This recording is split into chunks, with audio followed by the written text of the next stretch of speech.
And we're now live on YouTube. Hello everyone who is watching on Instagram or on Facebook or maybe somewhere else.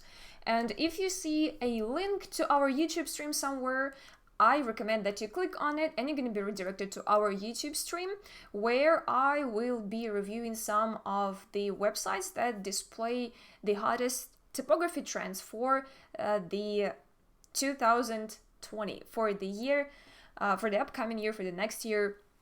And we'll be discussing what of the typography trends will be on top in the next year and what you as a graphic designer, as a web designer, could pick up and utilize in your own works as well. And we're going to discuss 6 of the biggest trends that are going to be, on top next year.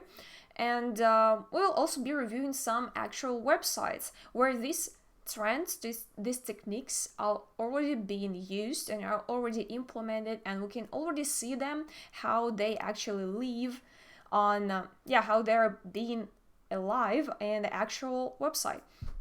And this is what we're going to be doing today. And if you are just joined our live stream, you're always welcome to say hi in the live chat, to join a discussion, to discuss maybe to offer something for our upcoming live streams. Maybe you have an idea, maybe you wanted to learn something specific about WordPress, Elementor. Actually, on this channel we do a lot of tutorials on Elementor and WordPress. So if you have an idea or you have a request, you're always welcome to the live chat or to the comments section. Hey everyone.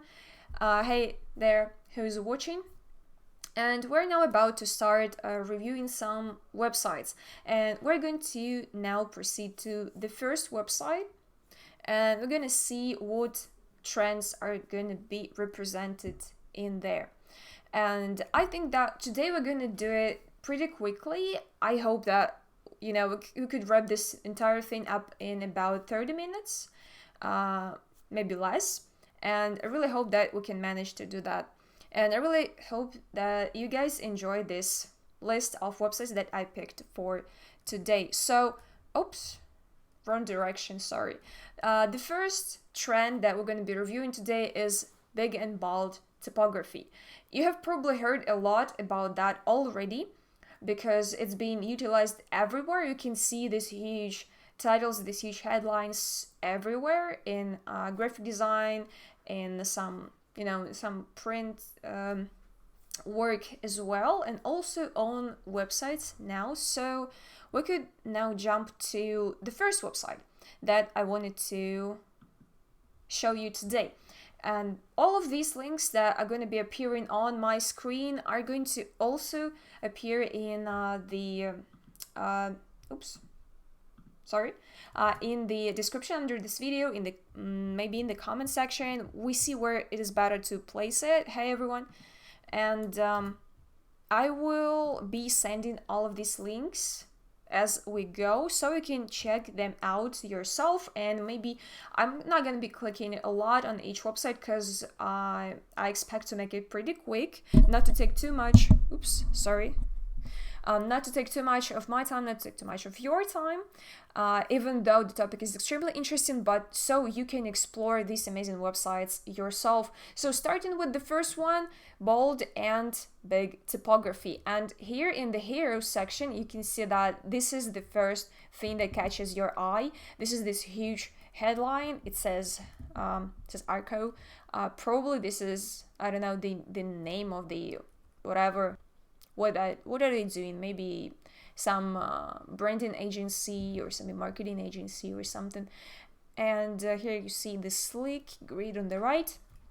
And this is pretty much it. The website is really minimalistic. It's done really minimalistic way. I really love this style. Only 2 colors.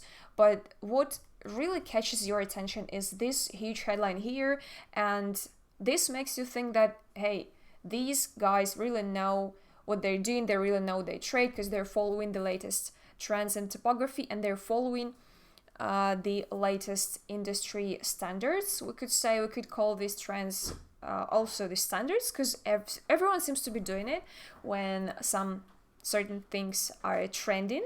You can see it everywhere, and if you also implement the things to your design, it means that you are being actually aware of what's going on in the industry, right? So it was the first one. It's one pretty minimalistic.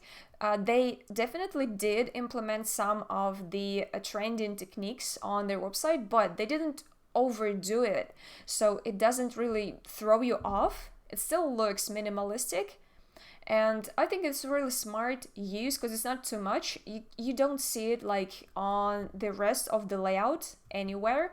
You only see it in the hero section. So it, well, I would say it performs according to its purpose, and yeah, it catches attention. It makes you want to explore further, but they don't repeat this technique anywhere else on the page, which is really smart. Now, next one. This one is still minimalistic, and they use some interesting font combinations. Two different font families that you can see here, even three, but probably is the same one. I cannot really catch what's the name of this font family, but it looks extremely interesting. So they use a slab font in here, and also these colorful bubbles that overlap with the letters. Looks extremely interesting. And this one doesn't scroll down, doesn't let you scroll down, not vertically, not horizontally. You're not allowed to scroll in any direction, but you got some links here and you can explore it further.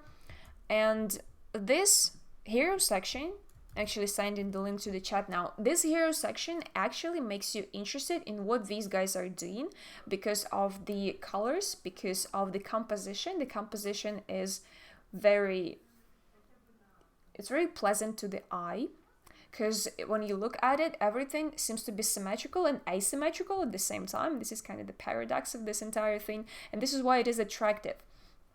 So our eyes are normally drawn to symmetry, to some perfect things, but to make some point or some, let's say, to make some spot in the composition more noticeable, to make this spot sort of a center of the composition, you gotta make it imperfect in some way. So your attention is now drawn to this, to this imperfect spot, because everything else seems to be in perfect harmony. And this is how it is.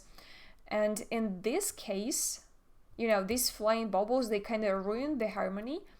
And this is why there is no disbalance, and it doesn't throw you off because it's so, because it's so perfect and so, I would say, so boring.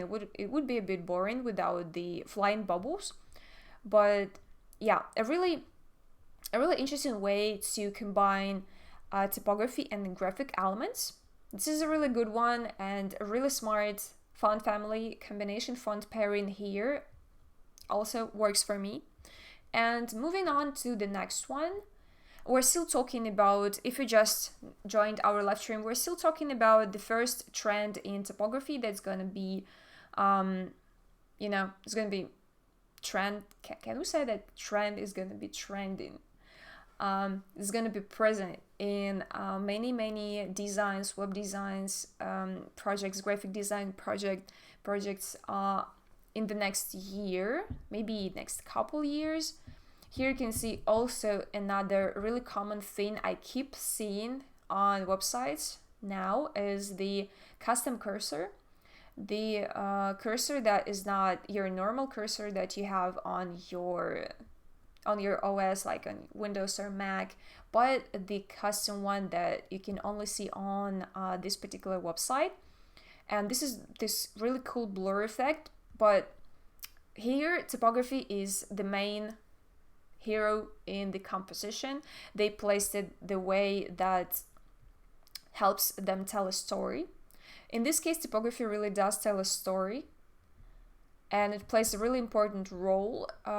Seems like they placed some keywords, and you have little side notes in here that you can also read. But these words they really tell a story about about the owners of the website, some agency, probably.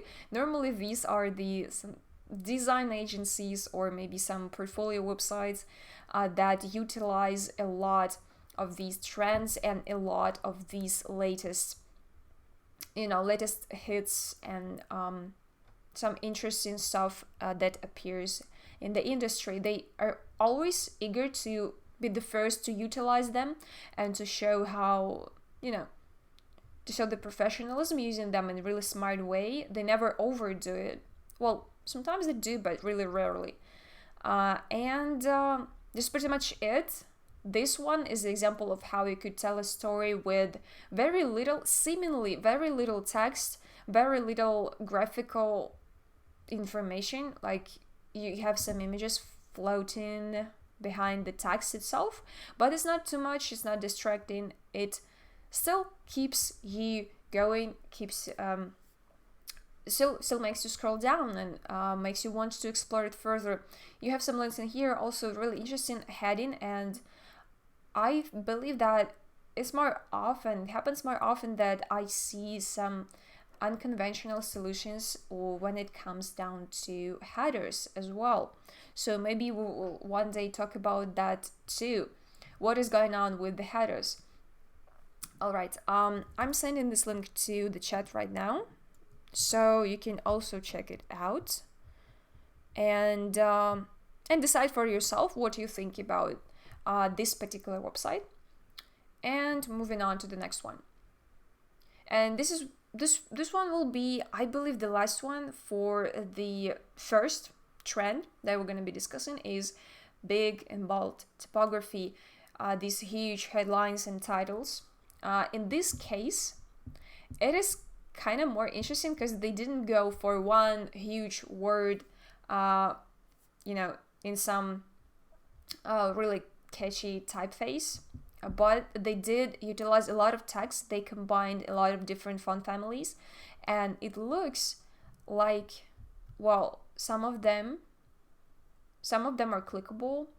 So these that stand out from the paragraph itself seem to be links, which is interesting.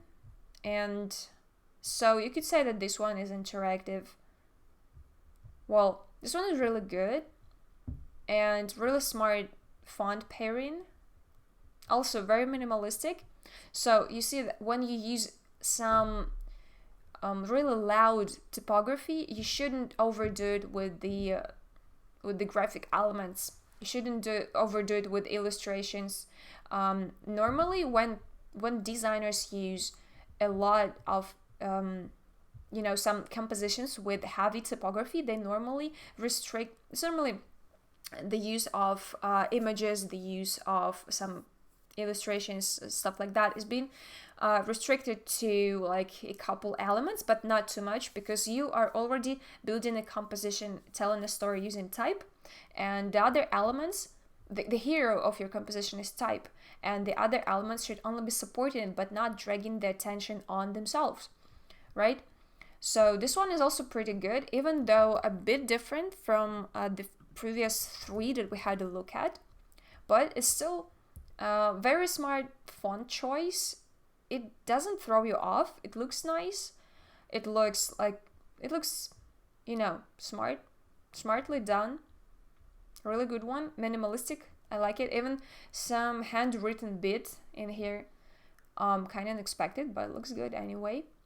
Now, I believe that now we are moving on to the next one, which will be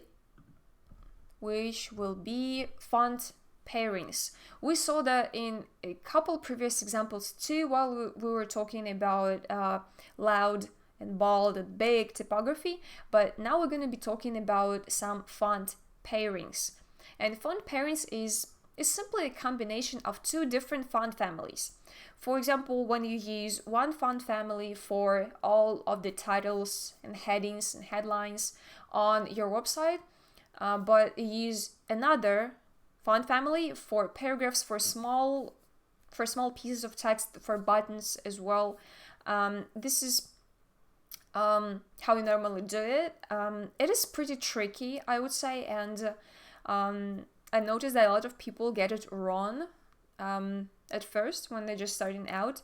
And also, what I would say is that it is recommended that you stick to up to 3 fonts in one design, in one piece, in one work, no matter what it is, a poster, or it is a I don't know, a website. Even if it's a website, it also shouldn't be 10 fonts all over the place. It should be 2 or maximum 3. 2 is probably the best one. Let's have a look at our next example. Switching it off, and here it is. Here we have the combination of the serif and sans-serif fonts, and this one looks pretty smart because, as I've said, they use the sans-serif for the smaller text, while they use a more, for some reason, it looks really good when you combine 2 very different fonts. And probably this is, again, because of the psychology and because of the some of the okay, it's actually, these slides actually throw me off a little bit, kind of distracting. All right, because they're so different, your eye doesn't it doesn't strain your eyes, and you don't have to really put any effort into distinguishing between the two, because the contrast is so drastic, because they're so different. And this is why it looks really pleasant on the eyes. And when you recommend 2 sans-serif fonts, it's not really a good one, not always, because they look really similar. And when you use different font families for a title, for a heading, and for different font family for a paragraph text, you want to help your user to distinguish between the two, to build the hierarchy. Of course, you use the font size when you build the hierarchy, you use the font weight when you build the hierarchy, the visual hierarchy, but you could also utilize the font families itself. Picking the font families that look drastically different might help enhance this visual hierarchy even more. And this is a great example of that. I can't emphasize it even more, because to me it seems like it's done very nicely, and I recommend that you go and further explore this website yourself. Now really quickly all right, I believe it's the wrong link. Here, it should be here. Wait, I believe I messed up something with the links. Let me check it. Give me a second.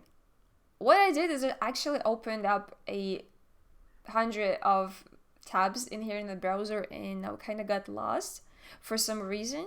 They had to be in the perfect order, but now they're like all shuffled. And let me just check with the list really quickly. Yeah, it seems to be fine. This one seems to be fine. Here we can see another font pairing, pretty similar to the previous one. Let's agree to this. And you see what they're doing here with the headings and with the paragraph text. Pretty much the same thing. Oh, loading kind of slowly. Oh, by the way, animated scroll down icon. And if you're curious how to do one of these, because I keep seeing them all over the web on a lot of websites, and it seems to be a great addition to your UX, because it really does improve the user experience. Sometimes it depends on the design of your hero section, but it definitely will make an impression as well. And if you're curious how to create one of these, we have a tutorial on our website. We have a tutorial on our YouTube channel. So go and check it out. Go check out how to create a similar scroll down icon. It's actually pretty easy. You could do it with both Elementor Pro if you're using Elementor. Yes, it's an Elementor tutorial. And you could do it using both Elementor Pro and the free version of Elementor too. So well, don't be shy. Just go and check it out, and then you can get back to the live stream or go check it out after the live stream, as you wish. It's all up to you. And now sharing this one to the chat, and diaper backpacks. All right. Another one looks really good. I really love the, okay, as I've said, I'm a huge fan of minimalism in design, and to me this one looks extremely good, especially how they used the color palette, how they used colors in this particular grid. You see how smartly done. Even the no, I wouldn't call it portfolio, but even the gallery section itself just looks incredible. Here, same thing. And they combine three, it seems to me three, maybe more, but I've noticed three so far, three typefaces, three different typefaces. Here is slab, here is sans-serif, and here is serif. And well, here it is. It looks really good to me. Maybe in this one there's a little bit too much, but maybe it was meant to look that way. Maybe it was meant to look like that and kind of be, a little sloppy, a little bit. But overall, most of it looks really attractive to me. And overall, the good pairing. Oh, some nice parallax in here as well. So normally, as I've said, no more than 3. If you're not really confident in what you're doing, it's better to stick to two font families, 2 different font families, and not really overdo it, and not pick font families that are too similar to each other. So make sure that they look different, very, very different. Now, I believe it was it for our second trend, which was font pairings. And let me just quickly switch to the slide again. And all right, next one we'll be talking about is retro, some retro and vintage designs, using some typefaces that remind you of the 50s, the 60s, that kind of stuff. Well, meanwhile, in the background, one website is still loading in here, and I'm gonna be able to show it to you in a minute. Well, let's actually have a look at it together.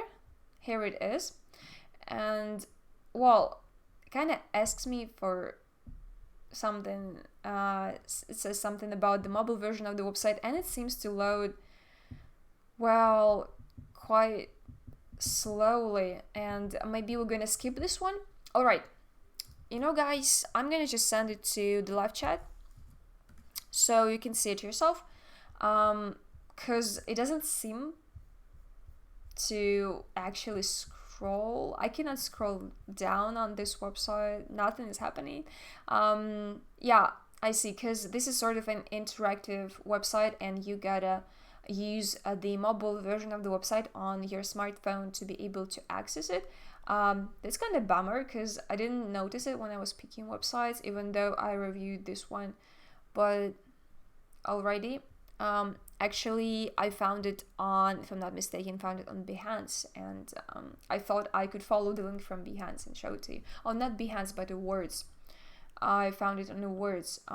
Well, moving on to the next one. You can go and explore that one yourself and see what you can get out of that.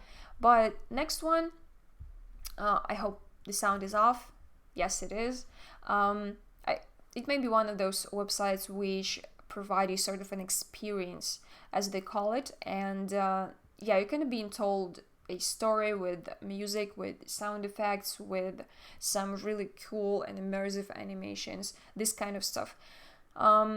So this says the home of legendary Canadian jazz singer Kenny Coleman and the documentary Cool Daddy. Okay, yeah. So, and this is kind of what it's meant to be. Yes, it's one of those websites that are meant to tell you a story through some visual experiences on their website. You see the use of typography, the use of colors, and the font pairings here too. And they really remind you, they're really meant to look like those maybe brochures, those let's say, wow, it looks like kind of nice use of parallax. It's sort of a parallax and it creates this 3D illusion, even though those are just flat 2D images. And because they move at the different speed, because the cursor is being tracked and they react to the movement of the cursor, it seems like there's some dimension to this room.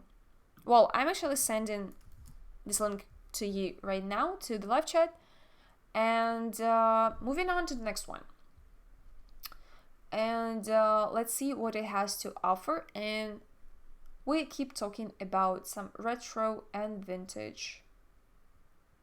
Legal drinking age. Well, technically, yeah. Let it load for a little bit. All right. This one seems to be the same kind of website, because you could like kind of turn it on and it's like a background video, but you're like watching a video on YouTube, but you have this menu on the left. I'm gonna turn it off because I'm afraid it strains the internet connection, which is a little slow anyways because of the stream, as always. And yeah, you can keep exploring, but the thing here is that this website tells the story of this entire thing. This company, I didn't really have time to beer brewed carefully. All right, it's a brewery, and this brewery, this website simply tells the story, and they kind of want to send you back to the roots of this company, of this brand, or whatever you call it, and technically you're illegal age. Never mind, whatever. Sending the link to the website. Yeah, I am actually, but I don't drink alcohol, so to me it doesn't really matter. Well, next one. You saw that they used the typography here in the logo. This is actually the logo of the company, and you also saw that in the video. Let's try and play back a little bit. So here you also see that the graphic elements in here, the compositions, the entire theme actually throws you back to like maybe a couple 100 years ago or something. Too much. 200 years is too much. Whatever. Moving on. Next one. Let me see if we're done with the previous trend, and we're now on the next one, which is handwritten fonts. And calligraphy and handwritten fonts are still being widely utilized on the web, not only in graphic design work, but also on the web. And it looks pretty good, and not only on printables, on websites, it still looks good. And we're gonna have a look at that in a second. The first one, normally actually show you that they do, I believe they do printing, and they do printing on, maybe they sell some merch or something. Yeah, it seems like it's some merch that they sell, and the prints that they do are also using handwritten typography, handwritten fonts, and they kind of keep it in the same style, and they also utilize this same font family on their website for, again, this wave. Looks really good. We saw it somewhere. In some of the previous live streams, we were reviewing one of the websites which had a similar effect. Right in the footer. Okay. You know what? I believe it's not only you. I believe it's a problem on my end because of some of these websites are pretty heavy. They seem to be pretty heavy on the connection, and because of that, not because of you, but because we are being now on a live stream, and because of that it might strain the connection, and this is why the audio, the audio and the video might be a little bit delayed. And I hope it's not that much of a problem. I hope that as we move on to the next website, it turns back to normal.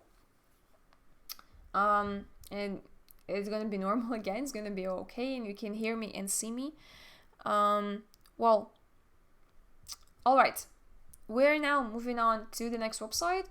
And here, handwritten typography as well.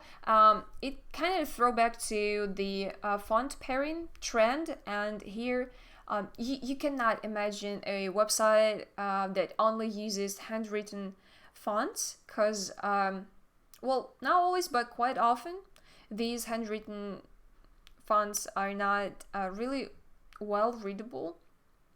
And sometimes you might have trouble reading some of the letters. And on your website, you want the links, you want the paragraphs to be as legible as it is possible. So you cannot risk the legibility in favor to some fancy look. This is why, yes, you pair some handwritten font with some sans-serif. Here it is some stylized font. Well, looking good as well. You see that they but they combine. You cannot say pair if you use more than two fonts, right? They combine three fonts. Here, a handwritten font, a stylized font, and a sans-serif. And here it's a really good example. It's done in a really nice and, really smart way. Really love this section in particular. Looks pretty good. All right, sharing it to you guys now. Okay, how about the time? It has been 32 minutes. All right, it's the trend number 4, and we're gonna be now, I believe this is the last one for this trend, and we're gonna be now moving on to number 5. I believe that we'll be able to go over those pretty quickly. Well, 30 minutes, the 30 minutes milestone is already, this one loads slowly. I'm not going to be risking, really slowly, I'm not going to be risking the quality of the audio and the video that's going on. I'm going to just skip that website, and I'm just gonna share it to the live chat so you guys can check it out yourself. Now, trend number 5, the use of pictograms, icons, and emojis.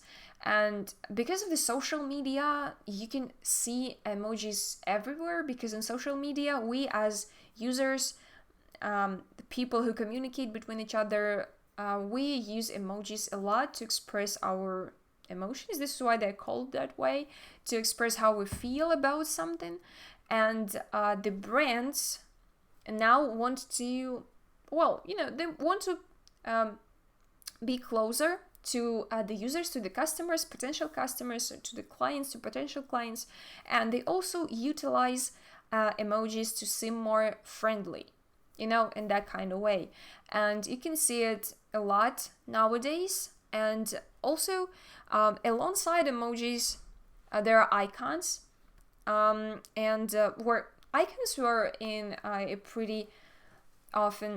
used pretty often on websites, because they help you convey the information in a visual way. It's proven that our brain recognizes, images, some visual representation of something better and faster than words. So, and plus it might help you save some space if you put, let's say, especially on mobile devices, right, on mobile apps, if you put not a word home or, you know, back to the starting page, right? But you put a little house icon, it just saves a lot of space and it helps the users to navigate across the web app or the website a lot easier. Well, next one. It's not actually about emojis or icons yet, but about pictograms. And it's especially cool to use something like that if you are, wow, this is a good one. It looks like it's sort of a PowerPoint presentation. Well, especially if you are, if you want to refer to some, it's a really interesting one. If you want to refer a specific period in time to some specific culture or something like that, and if you use glyphs, if you use some sort of a signs or pictograms that help you convey the atmosphere of that, you know, whatever you're telling a story about, then it is recommended that you utilize those pretty heavily. In here you can see that the overall design is really minimalistic, but what they do is they use a lot of these tiny elements such as dots, lines. The website itself is called, well, not the website, but the product, or maybe this is the agency that does the product, the glyph, right? So yeah, this is what it is, and this is probably the logo, and it seems like this one is interactive. It seems like this object in the middle reacts to the cursor movements. Well, I don't know, you guys try and figure this out yourself, because I'm sending this link to the live chat right now. Now we're gonna jump to Behance and have a look at what I found there. And this is going to be the last trend for, well, wait, seriously? I'm telling you, I messed up something here. I picked more examples for the emojis and stuff like that, but alright. Not wasting too much of your time, and after the live stream is over, I'm gonna send the links that I kind of lost to the description of the video, so you can check them out later if you like to. The last trend for today is some unconventional solutions. It's gonna include some images inside text, some text over images, some really unusual and crazy font combinations, and stuff like that. It is something that you don't see really often. It's something that might look really, maybe kind of risky to try and implement in your work, but you should definitely have a look at that and be aware of what's happening and what people are creating. This one, pretty good, unusual, definitely. I really loved this one. First of all is the combination of fonts. You have 3 in here. And this image is really beautiful. It's really nicely done. Really finely cut. Really love it. This one, well, not so much, but probably personal preference. But in this one, I really love the colors. Really love how it's done, the entire composition, and the shape that the parrot creates. I don't remember the name of this kind of parrots, but yeah, this is a really good one. This one as well. It's interesting that this shape that the letters form, it kind of follows the shape of the girl's body and then their hands. That it's an interesting idea anyway, and it's a really good one. The color scheme is also really great, but I still like this one better. This one is also really good, and the font combinations are also awesome, and you can check it out. You can check more work of this artist, and these are posters. These are actually posters, and because these are because these are not on actual websites, but it actually doesn't forbid creating a similar design on your actual website. Something similar, for example, creating image inside your text. And if I'm not mistaken, we also got a tutorial on that on our channel. So if you're interested how you could do it with Elementor, you can check it out on our channel. Well, same thing. This is a movie poster also.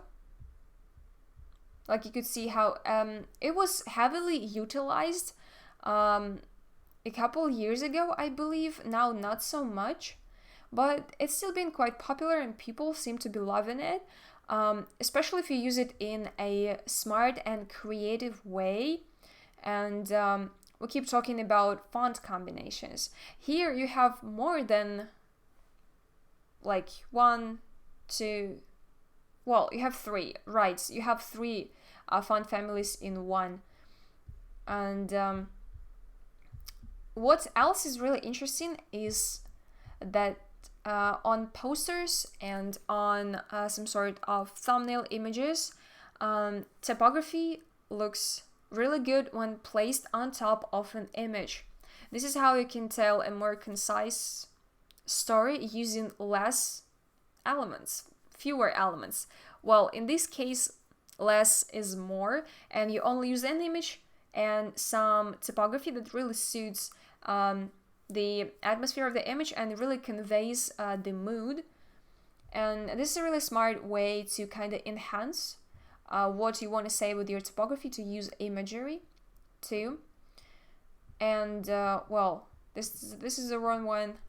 This one, variable fonts, and this website is going to represent that now the font families that are being created, some custom fonts that are being created by designers, they are always, well, hold on, give it a second to load. All right, this is actually simply a font collection, and what we've got here is the fonts that are really flexible and have a lot of weight options, and it's really popular, especially nowadays. So when you create a visual hierarchy and you want to use, let's say you want to use, like, say 700 around here, and you want to use this type of weight, now this particular font weight for your title or for your headline, and you want to use something like 200 or 300 for your paragraph. And this is what variable fonts allow you to do, creating visual hierarchy with only one font family, and make the difference between the titles and the paragraphs distinct, and help users navigate across the text pieces on your website a little easier. All right, a couple more, well, actually one less website here, and you can see that it is actually being highly popular, and a lot of people really look for the fonts that have a lot of options in between, not just like extra light or thin and extra bold or black, yeah, but they have semi-bold, they have sort of like simply light, they have regular, they have medium, right? They simply have bold, extra bold, semi-bold. You see the difference. They have a lot of in-betweens, and these in-betweens really sometimes come in handy depending on the type of design that you're going for. So it's really extremely popular recently, And yeah, it was actually the last one for today, and I believe that it has been 44 minutes, a little bit more than I expected it to last. Let's actually close everything we've got here. Again, what did I open? Alright, no time for that already. Now what I wanted to say is that you are always welcome to check out TemplateMonster.com and check out what's new we've got in there. Every day there are new templates and new themes that you can check out if you're interested in that sort of thing. If you need, if you need a lot of website themes, if you are web developer and if you create websites for clients and you need them regularly, there is a good option for you, which is one by TemplateMonster, and this is a subscription-based service which offers you.